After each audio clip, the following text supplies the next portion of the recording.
दोस्तों, विजय सिंह अपनी 16 साल की बेटी उर्मिला के साथ लगातार शारीरिक संबंध बनाए जा रहा था। वह इतनी दर्दनाक तरीके से शारीरिक संबंध बना रहा था कि उसकी बेटी उर्मिला की हालत बहुत ही खराब होती चली जा रही थी। लेकिन दोस्तों, उर्मिला भी अपने पिता का भरपूर साथ दे रही थी और इन दोनों की सिसकारियां पूरे रूम में गूंज रही थी। दोस्तों, 2-3 सालों तक इनका यह प्रेमी खेल चलता रहा। 2-3 सालों के बाद कुछ ऐसा होता है जिसे जानकर आप भी हैरान और परेशान हो जाएंगे। पूरी सच्चाई जानने के लिए आप वीडियो को अंत तक जरूर देखें। दोस्तों, यह घटना है झारखंड के रांची शहर की, जहां विजय सिंह नाम का एक आदमी अपनी पत्नी प्रीति के साथ और 2 बच्चों के साथ रहा करता था। दोस्तों, विजय सिंह और उसकी पत्नी के बीच में रोज झगड़े हुआ करते थे, क्योंकि उसकी पत्नी विजय सिंह को केवल एक बार ही संबंध बनाने देती थी और विजय सिंह जब तक 2-3 बार शारीरिक संबंध नहीं बना लेता था, उसको संतुष्टि नहीं मिलती थी, उसको नींद नहीं आती थी। लेकिन दोस्तों, वह इतनी दर्दनाक तरीके से संबंध बनाता था कि उसकी पत्नी की हालत बहुत ही खराब हो जाती थी। वह बेड से उठ नहीं पाती थी, इसीलिए वह उसे केवल एक बार ही संबंध बनाने देती थी। दोस्तों, इसी तरह से कई सालों तक यह चलता रहा। फिर एक दिन विजय सिंह अपनी पत्नी के साथ शारीरिक संबंध एक बार बना लेता है। वह जब दोबारा अपनी पत्नी से जबरदस्ती करता है, तब उसकी पत्नी उसको काफी बुरा भला कहने लगती है और दोस्तों, उनके बीच में काफी मारपीट हो जाती है। विजय सिंह अपनी पत्नी को काफी मार देता है। तब उसकी पत्नी वहां से गुस्सा होकर अपने मायके चली जाती है।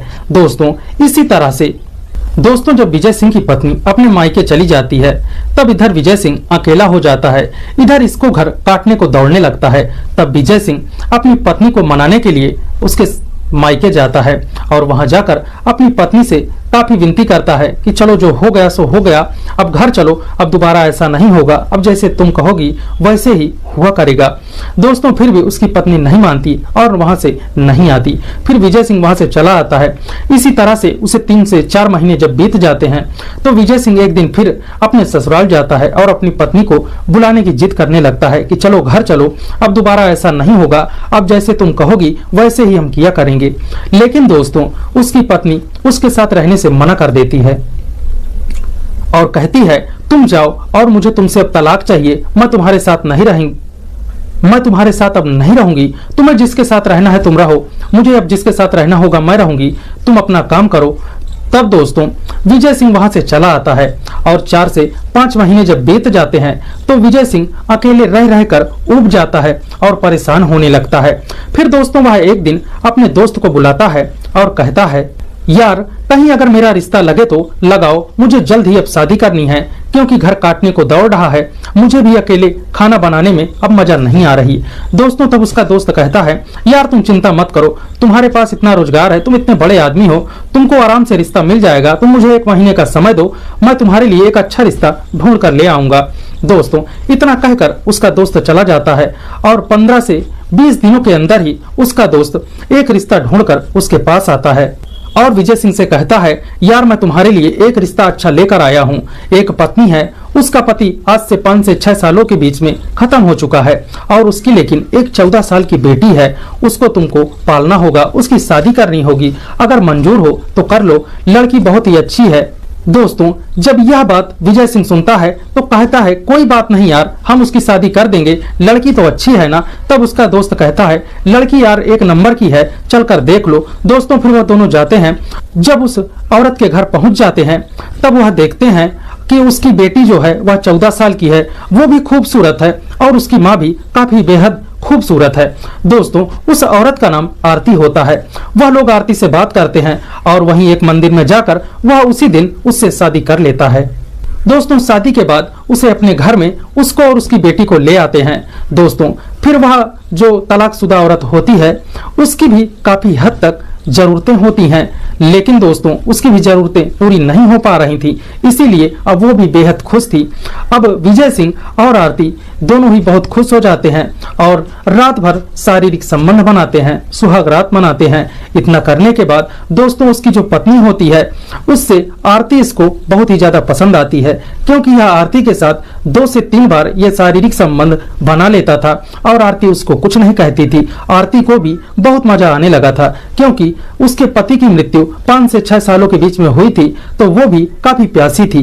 दोस्तों इसी तरह से ये दोनों आरती और विजय सिंह काफी हद तक खुशी खुशी जीवन व्यतीत करने लगते हैं और कुछ ही दिनों के बाद आरती प्रेग्नेंट हो जाती है। दोस्तों जब उसके पेट में दर्द होता है, विजय सिंह की पत्नी का काफी जब पेट दर्द करने लगता है तो वह तुरंत ही अपनी पत्नी को लेकर हॉस्पिटल के लिए चल देता है। जब वह हॉस्पिटल में जाता है और अपनी पत्नी को एडमिट करा देता है, अल्ट्रासाउंड होने के बाद डॉक्टर विजय सिंह को बताते हैं कि तुम्हारी पत्नी के पेट में जो बच्चा था वह अब नहीं रहा, वह मर चुका है, अब उसका ऑपरेशन करना पड़ेगा, काफी खर्चा आएगा।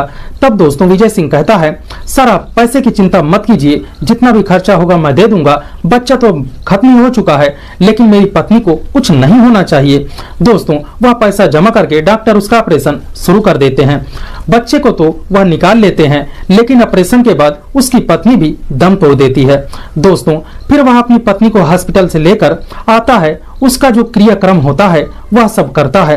करने के बाद दोस्तों विजय सिंह अपने घर आता है और उसकी जो 14 साल की बेटी उर्मिला होती है वह उसके साथ ही घर में रहने लगता है।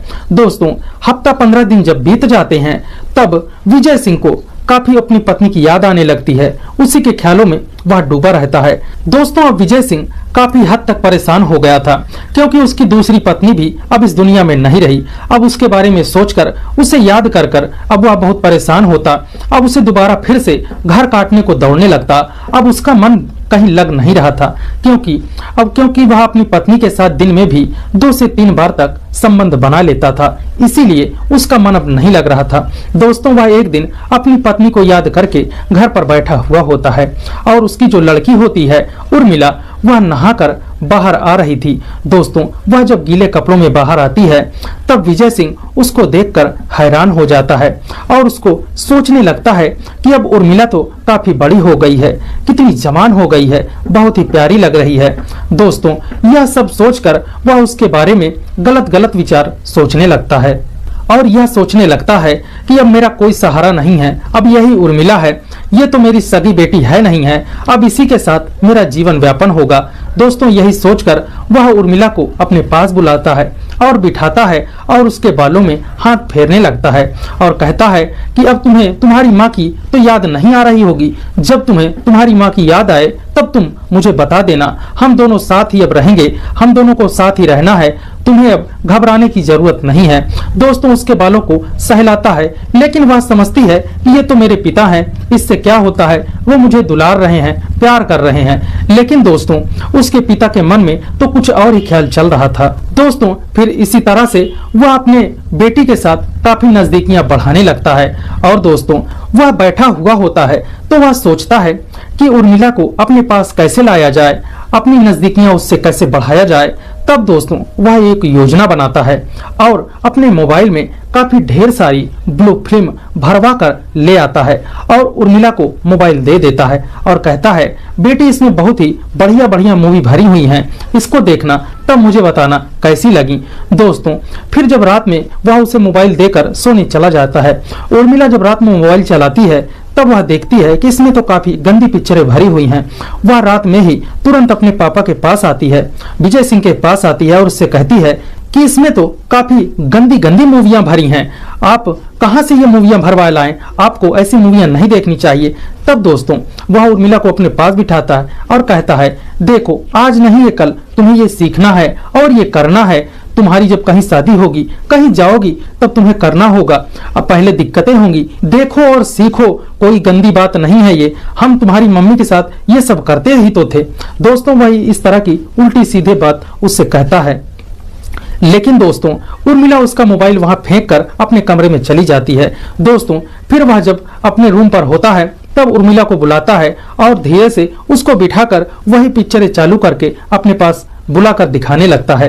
दोस्तों इसी तरह से उर्मिला झटक के वहां से दूर चली जाती थी, लेकिन जब यह सिलसिला रोज होने लगा, दोस्तों कहीं ना कहीं उर्मिला भी फिर सोचने लगी कि जब मेरे पिताजी ही मुझे ये दिखा रहे हैं, ये आगे मुझे काम लगेगा, कोई दिक्कत नहीं होगी। तब दोस्तों वह बच्ची होती है, क्योंकि वह 14 साल की होती है, उस ज्यादा वह सोचना समझना भी अभी नहीं समझती है, तो वह भी उसके साथ बैठकर उसको देखने लगती है और एंजॉय करने लगती है। दोस्तों फिर जब इसी तरह से एक दिन उर्मिला को वह अपने पास बुलाता है और दोनों बैठकर उसी तरह की गंदी मूवियां देखने लगते हैं। दोस्तों फिर वह उर्मिला के हाथों में अपना हाथ रखता है और धीरे धीरे सहलाने लगता है। सहलाते सहलाते वह उसके गालों पे हाथ लगाता है और उसको किस करने की जब कोशिश करता है तो उर्मिला उसे रोक देती है और कहती है, पिताजी ये आप क्या कर रहे हैं, हमें ऐसा नहीं करना चाहिए। तब दोस्तों वह तुरंत ही डर जाता है कि यह किसी से बता न दे, तो वहीं रुक जाता है। तब दोस्तों विजय सिंह जब उर्मिला झटक कर वहां से चली जाती है कि तुम क्या कर रहे हो, तब वह डर जाता है और सोचता है यह किसी से बता ना दे। फिर वह सोचने लगता है कि अभी तो 3 से 4 दिन हुए हैं, इसको कम से कम 1 हफ्ता 2 हफ्ता यह देखेगी तो अपने आप ये मेरे पास आ जाएगी। दोस्तों फिर वह रोज उसको मोबाइल अपना उसको गंदी मूवी भर कर दे देता था और उर्मिला रात भर जब वह मूवी देखती तो उसका भी ये सब करने का मन करने लगता। वह भी सोचने लगी थी कि इसमें काफी मजा आता है। दोस्तों फिर वह एक दिन उर्मिला को सोने के लिए अपने कमरे में बुलाता है। दोस्तों फिर वह बाप और बेटी दोनों एक बिस्तर पर लेटे हुए होते हैं और वही गंदी मूवी लगाकर देखने लगते हैं। दोस्तों फिर धीरे धीरे वह उर्मिला के चारों तरफ सहलाने लगता है। हाथों को गालों को जब सहलाता है तो उर्मिला भी काफी उत्तेजित हो जाती है और अपने पिता का भरपूर साथ देने लगती है। दोस्तों इसी तरह से इनका यह खेल चल रहा था और कम से कम 2 सालों तक इनका ये बराबर से खेल चलता रहा। दोस्तों उर्मिला जब 16 साल की हो जाती है, एक दिन उर्मिला बाहर खेल रही थी, तभी 3-4 औरतें जो उनके परिवार की होती हैं वह देखती हैं कि उर्मिला का पेट तो काफी भरा भरा दिख रहा है, काफी बड़ा दिख रहा है। दोस्तों फिर वह उर्मिला को अपने पास बुलाती हैं और उसका पेट जब देखती हैं कि ये तो कम से कम 6 से 7 महीने की यह प्रेग्नेंट है।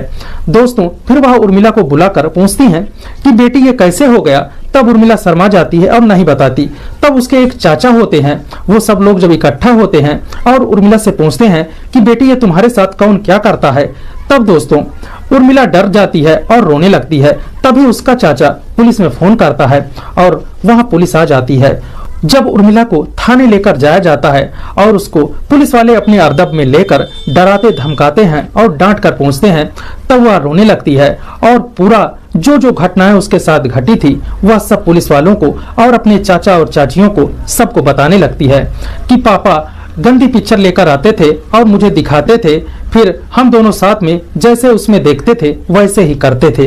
दोस्तों जब वह लड़की उर्मिला अपना पूरा दर्द उन पुलिस वालों से और अपने चाची चाचा से सबसे बयां करती है तो वो लोगों का काफी रो रो कर बुरा हाल हो जाता है और पुलिस वाले भी हैरान हो जाते हैं। उनके पैरों तले से जमीन खिसक जाती है कि एक पिता अपनी बेटी के साथ ऐसा कैसे कर सकता है। दोस्तों जब गांव वालों को भी इसकी यह बात का पता चलता है तो उनके पैरों तले से जमीन खिसक जाती है कि ये इसने इस रिश्ते को ही शर्मसार कर दिया। दोस्तों फिर पुलिस वाले उस विजय सिंह को पकड़ लेते हैं और पोक्सो एक्ट के तहत उसे जेल भेज दिया जाता है और उसे उम्र कैद की सजा हो जाती है। दोस्तों विजय सिंह को उसके किए की सजा तो मिल ही जाती है, लेकिन जितने लोग इस बात को सुनते हैं वह कहने लगते हैं कि इसने एक पिता ने अपनी बेटी के साथ ये हरकतें करके इस रिश्ते को ही शर्मसार कर दिया, कलंकित कर दिया। दोस्तों इस तरह की घटना बताने का उद्देश्य आपको परेशान करना नहीं है, आपको जागरूक करना है, सावधान करना है कि आप जहां रहें सचेत रहें, सावधान रहें।